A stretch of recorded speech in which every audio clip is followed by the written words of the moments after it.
So you know when we all registered and we had to fill out our little form about favorite colors and all that kind of stuff, I was scared to death that I thought about afterwards that when they asked favorite song that somehow it was going to come back to haunt me, and when I came up here it was going to be like my entrance music, which would have been really bad because I chose It's Getting Hot in Here by Nelly.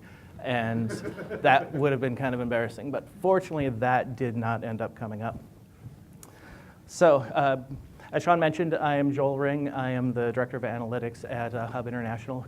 For those of you who aren't familiar with Hub, Hub is an insurance broker. We're actually roughly 9th worldwide, about 400 different offices, 9,000 to 10,000 employees, so a lot of work going on and so forth.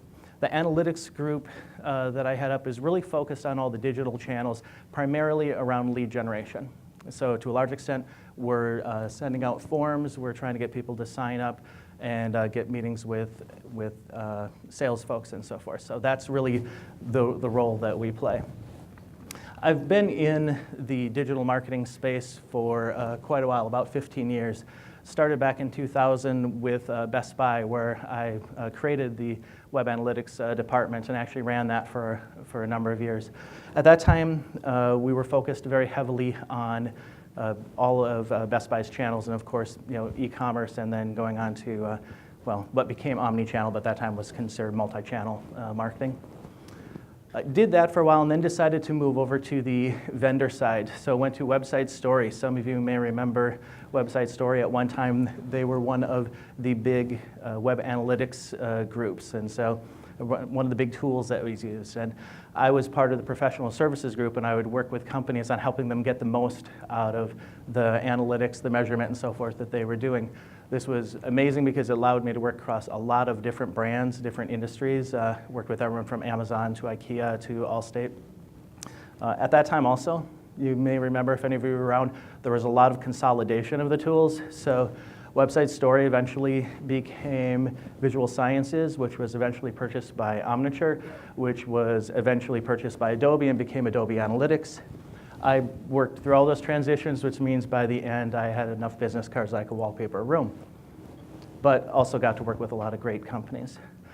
After doing that, I was asked by an agency to come in and help build out their digital competency. So I went to Hanleywood Marketing and took over the digital group there. This involved, again, working with their customers, working on analytics, testing, and so forth, as well as running the IT and the developers. So it was the technology side also. And that gave, again, great experience with companies like FedEx and Sherwin-Williams. I did that up until just under a year ago when I started with Hub and took over the analytics there. Now, in that 15 years, a lot has changed. I mean, if you think about it, during that time, there's been the advent of everything from new marketing channels like social media to new tools and new technology like, mobile phones and tablets and so forth. But the thing that hasn't really changed is this belief that with all of this testing and optimization and so forth that's going on, that we're going to know so much about our customers, and we're going to be able to really take advantage of it. I've heard that, talked about in different ways, throughout my entire career. I've heard quotes like, "The great thing about the internet is you can test anything. You can measure everything." I bet some of you have heard the same kind of thing throughout the years. Or, "The only way to know what will work best is to test it." My own personal favorite now, which is a more common one, is, "We're going to fail fast and break things," like Facebook. The other thing I noticed when putting this together, for some reason, somewhere along the way, someone decided that when doing photography for these images, you got to have a smile and your arms crossed, because every picture I came across was someone standing like this. So apparently for stock photography, that's the goal. Yeah. Anyways, crossed arms aside, this is essentially true, that we can measure the internet, but we can measure everything that's going on, but it's not as simple as that. I mean, the inherent promise of the internet throughout the years has been that with all this data that we collect, we're going to be able to know so much of what's going on with our visitors and so forth. We're going to be able to deliver them experiences and learn from them in all sorts of wonderful ways. And I'll tell you, we've gotten the first half of that right. We know how to collect data. I mean, we really know how to collect data. You've probably seen slides like these in the past, somewhere on all the different things that happen on the internet within every minute. The number of messages that are generated, videos, photos, and so forth. These stats are actually about a year old, which means they're probably way out of date now. But they're also really going to expand even more. The keynotes that we had this morning, a lot of them talked about the amount of data that's being collected. So we're good at collecting data.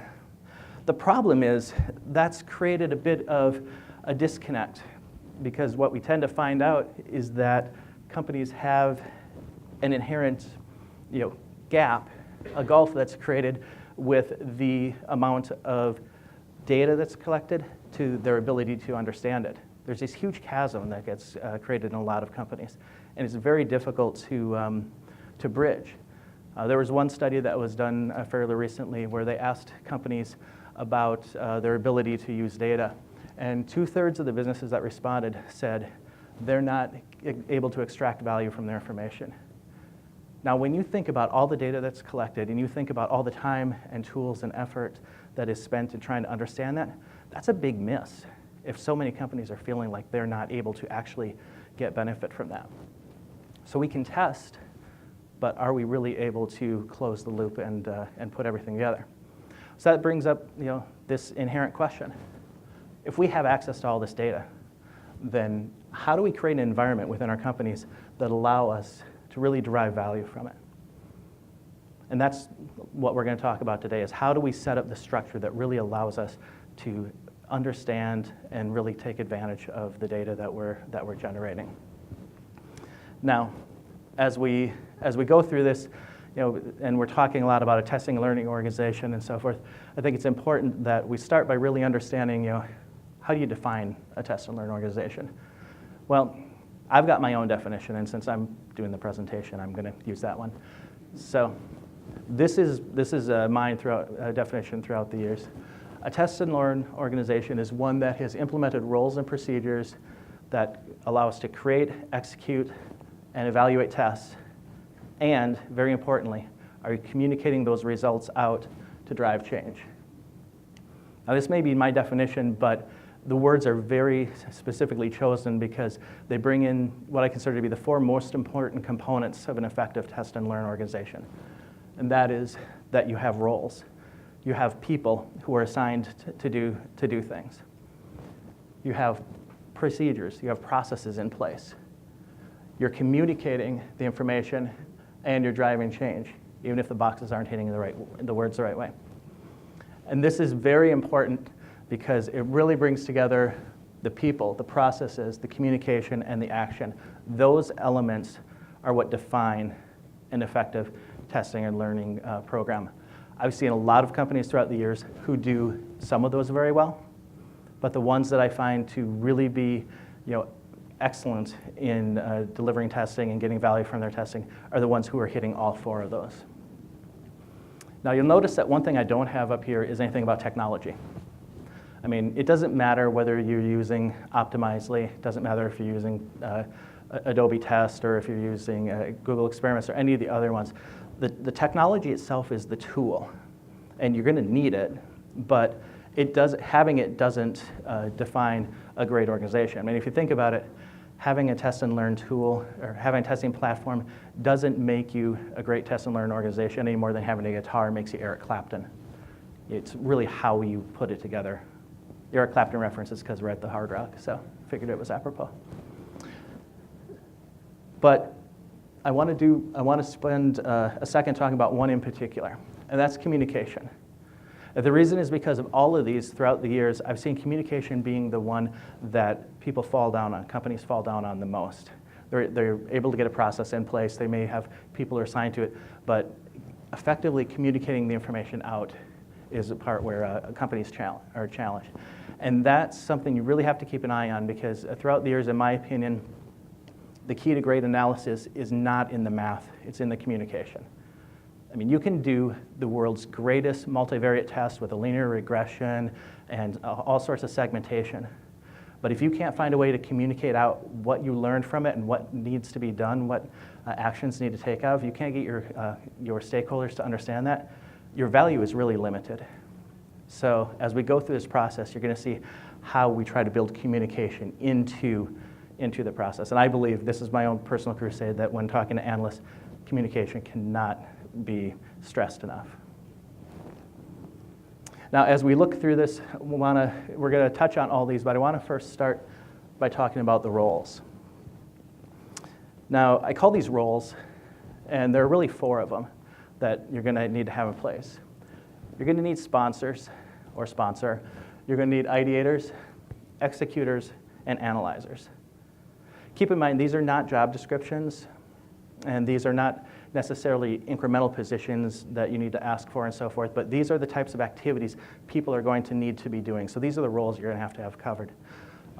Forrester Research did a study recently. It was at the end of last year, and they talked to companies about their test and learn programs. And the question they asked was, what are the key challenges that you have? And the number 1 challenge that came up, just about 40% said, was having enough people to do it.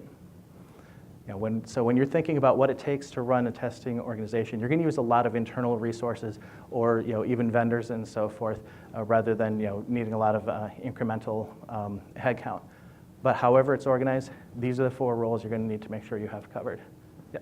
Where will these roles overlap with the same person, or do you really think they have to be unique people? Actually, I'm going to talk to that very thing in a second. Okay. So the question, let's talk about sponsors first.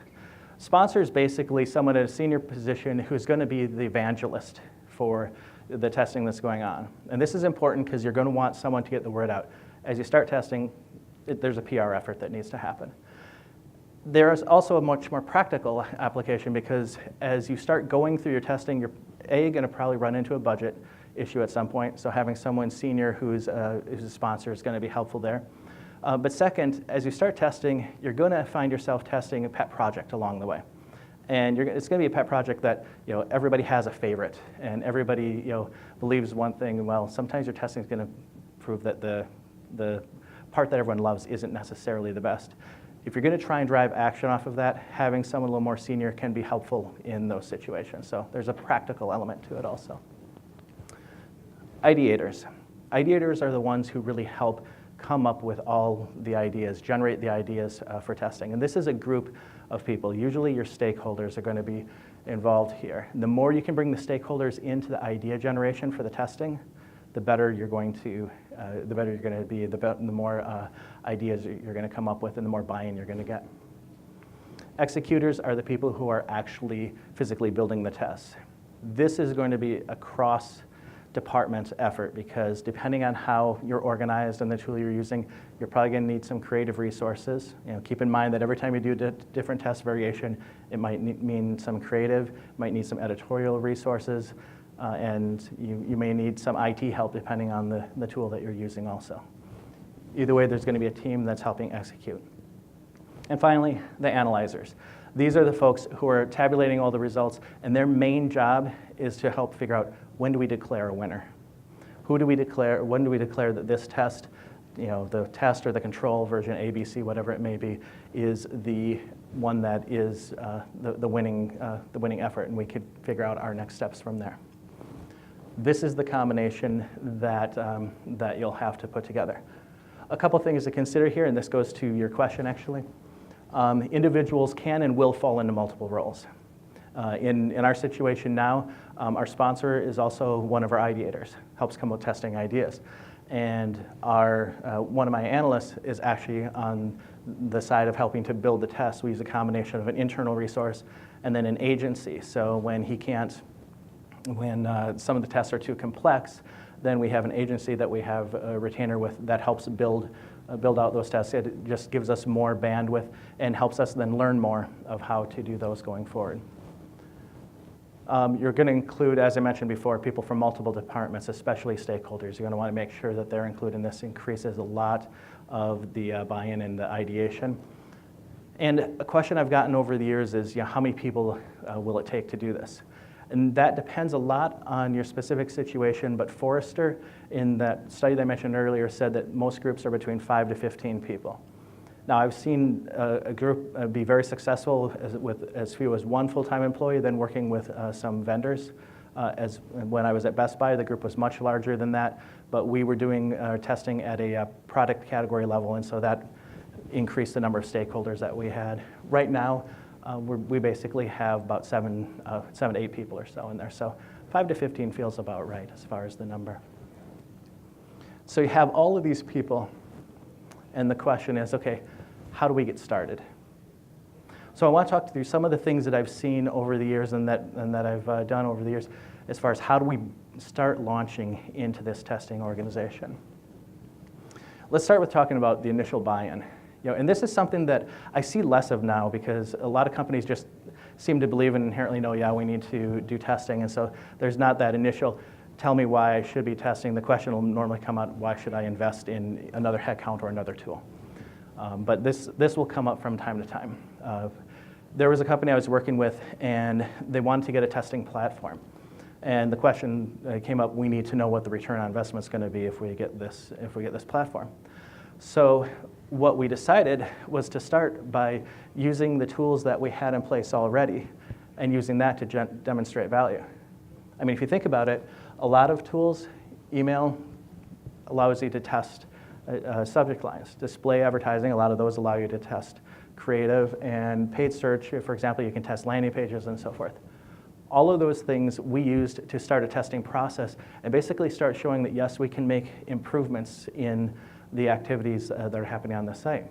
By doing that, we're able to build out that business case to say, okay, if we're able to generate this much incremental revenue, this was an e-commerce site, revenue using these tools, now we could extrapolate that to what we could potentially do with a full-blown testing program and platform, and that built the case to do the investment in it. So leverage what you have right now if you need to take this step. Once you get past this, then the question is now, how do you get started? And the most novel yet non-novel sounding idea is having a kickoff meeting. Now, I know this doesn't sound sexy at all. It sounds very basic, but this is something that we did that actually proved to be very, very useful.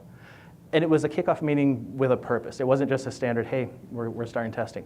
What we did was we brought together everyone who was going to be interested in testing, as well as those who were going to be part of the core team. And in doing that, we started to talk about everything we're going to do in testing with the idea of generating excitement and collaboration. And when we did that, we used, this was the actual agenda that we did. We started by talking about testing, because a lot of the people don't really understand what testing is. We talked about what makes a good test, what are the different kinds of tests, what's in a testing plan. We're going to talk about that in more detail next. We also looked at our testing platform, so people got a basic understanding of Optimizely and what we could do there. Talked about what the process would be, and then we had an ideation workshop. And what we did there was we took the group and we broke them into smaller groups, and we said, okay, you're in charge of conversion, you're in charge of email, you're in charge of basically interactions on the site and engagement and so forth. And each group took Post-it cards and started writing down the different tests that they would recommend, the different things that they would recommend for testing, keeping in mind what we had talked about as far as what makes a good test, and putting what the conversions would be and so forth. And then each group got up and presented what they would do to start testing these elements. Now that accomplished two very important things.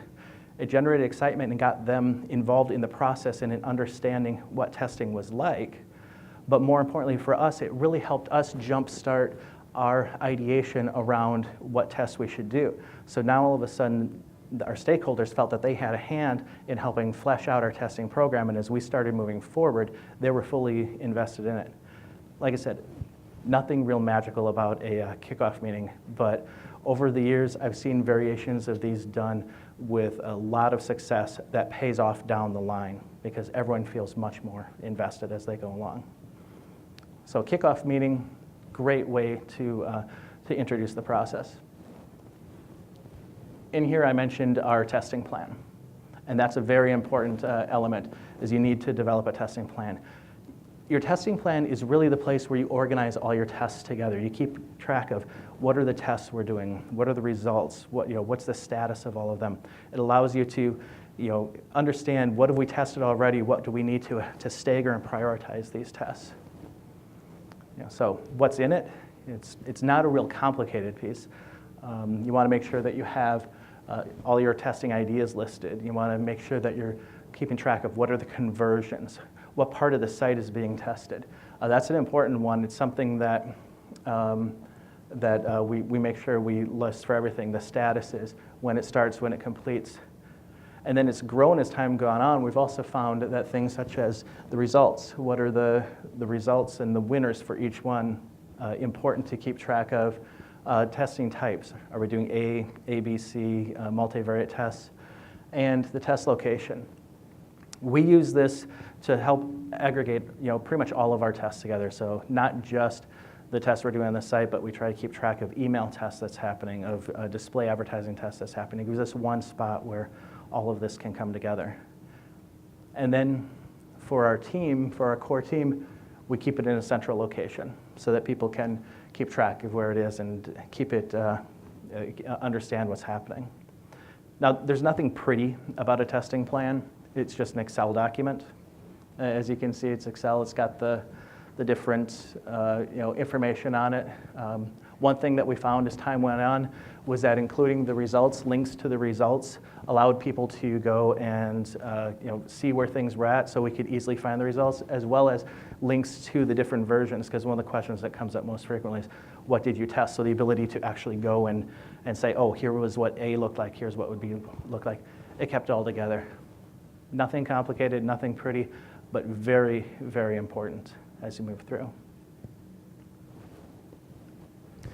This is when the communication starts to kick in now as you get into the process, is conducting regular analytics meetings. So weekly, we sit down and we review the testing that's going on. And we use our testing plan as our guide for these meetings. We bring together the core stakeholders and the core team, and we look at what's happening because we're going to have some decisions to make across all of them. By using the testing plan, we're able to follow a pretty similar agenda throughout the meeting. So what we tend to do is we review all the tests that are in process, determine if we need to change any status. So is something going to be declared a winner? Is something going to be discontinued? We look at any new tests that are coming up.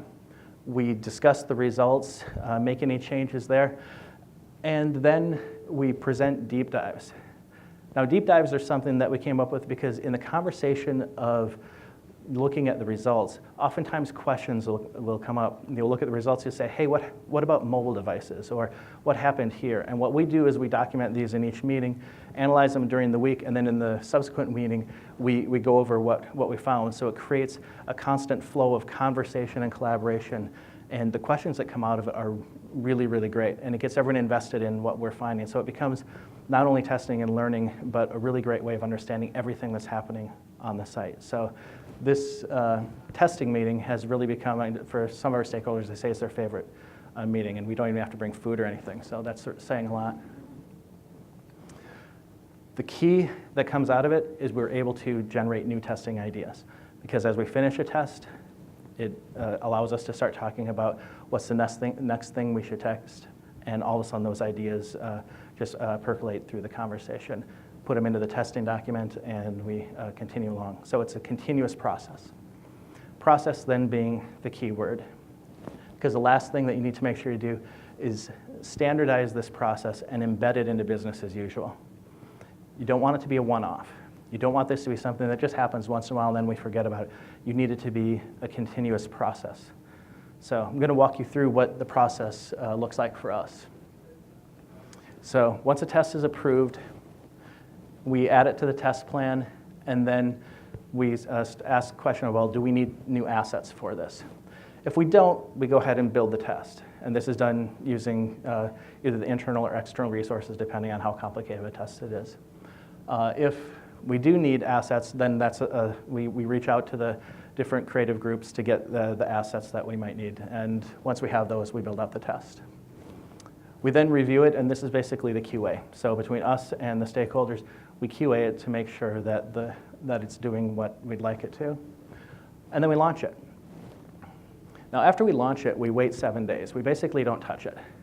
And this brings up a question that I get asked all the time. Why do you not do anything with it, or why do you not look at it for the first 7 days? One of the things you're going to find as you start testing is one of your biggest challenges is going to be impatience. I've launched a test and had someone come to me the very next day and say, what are the results on the test? What's happening on that?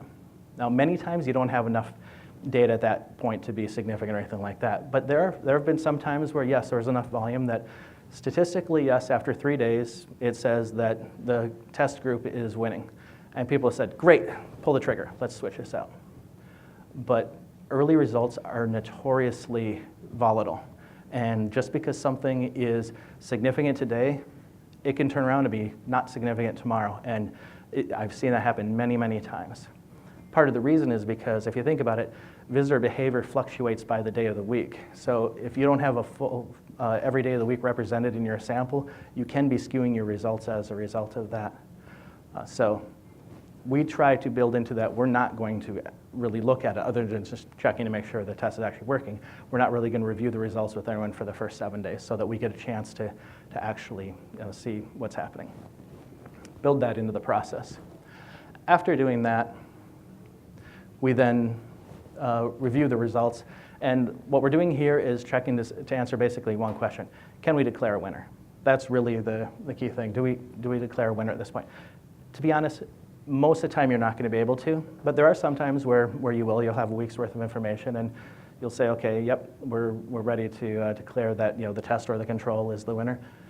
If you do have that, then you're going to determine next steps, because you're going to have to figure out what you want to do. Are you going to then switch everything to being the winner, or are you going to start another test, so forth?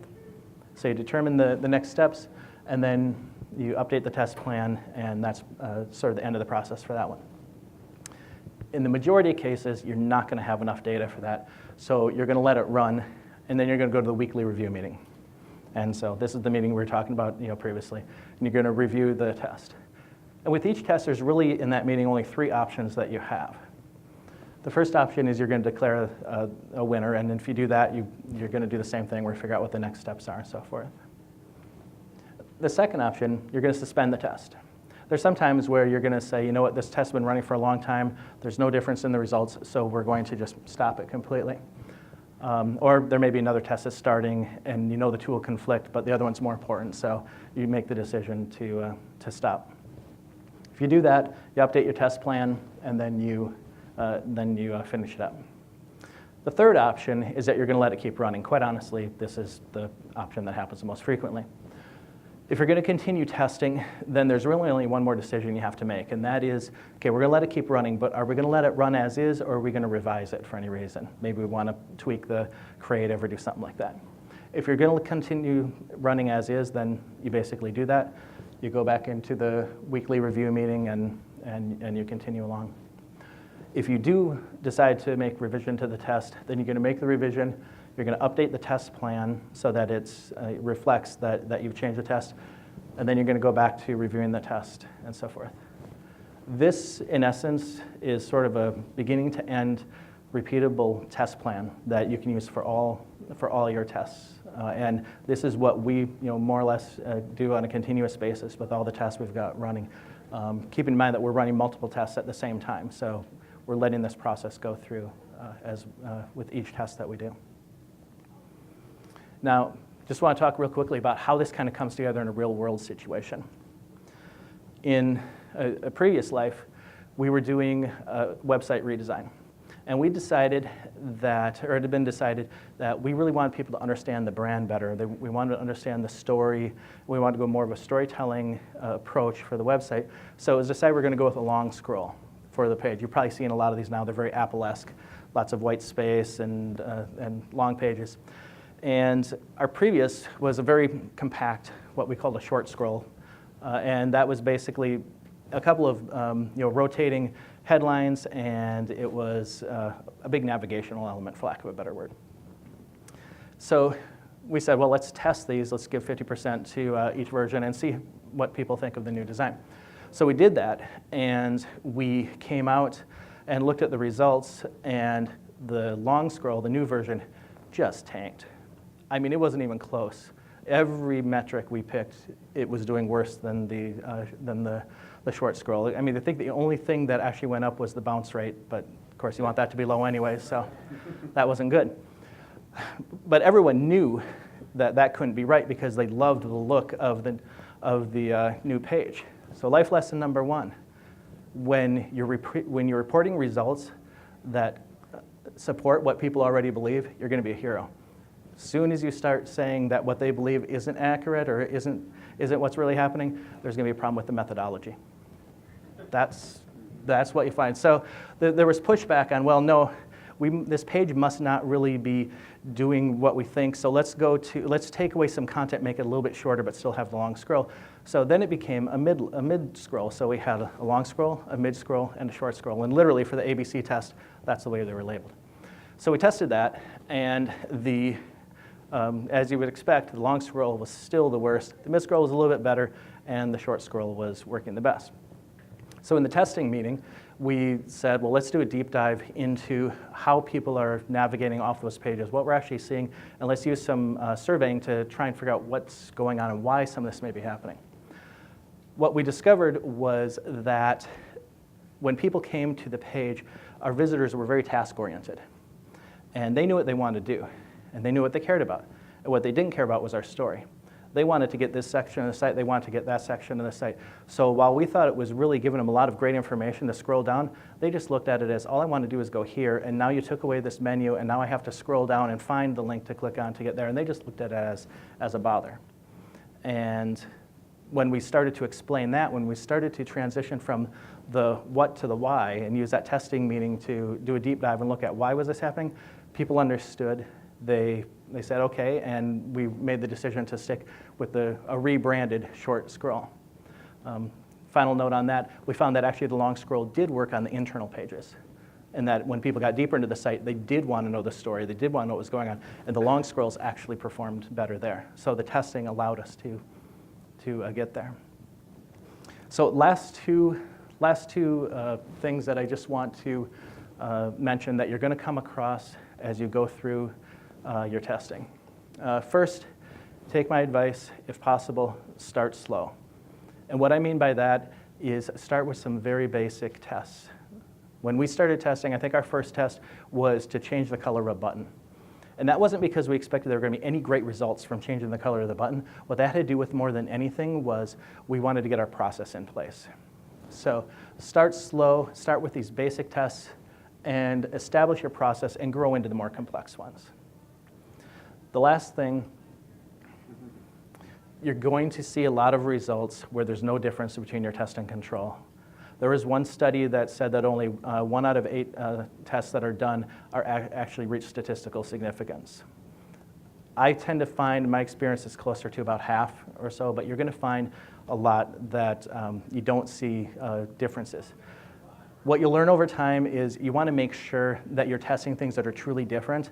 I don't know how many subject line tests I see where we're testing subject line A, get great deals now, and subject line B, now get great deals. And people are expecting there's going to be a huge difference in those, and there's just not. So you have to make sure you really have unique elements that you're trying to test. But even with that, you're still going to have results that don't have significant differences between them. And that's okay. What it basically means is what you're looking at there when it comes to conversion, the customer isn't discerning that these two variations have much to do with that process. And it gives you the freedom to choose what you want to do. So take that. Those are still learnings, and don't get too panicked when you see those. Doing all of that, putting all those things together, will allow you to really focus on those 4 key areas of the people, the processes, the communication, and the actions. And in putting all of that together, you will have the opportunity to build out a really great testing and learning process. So I wish you the best, and yeah.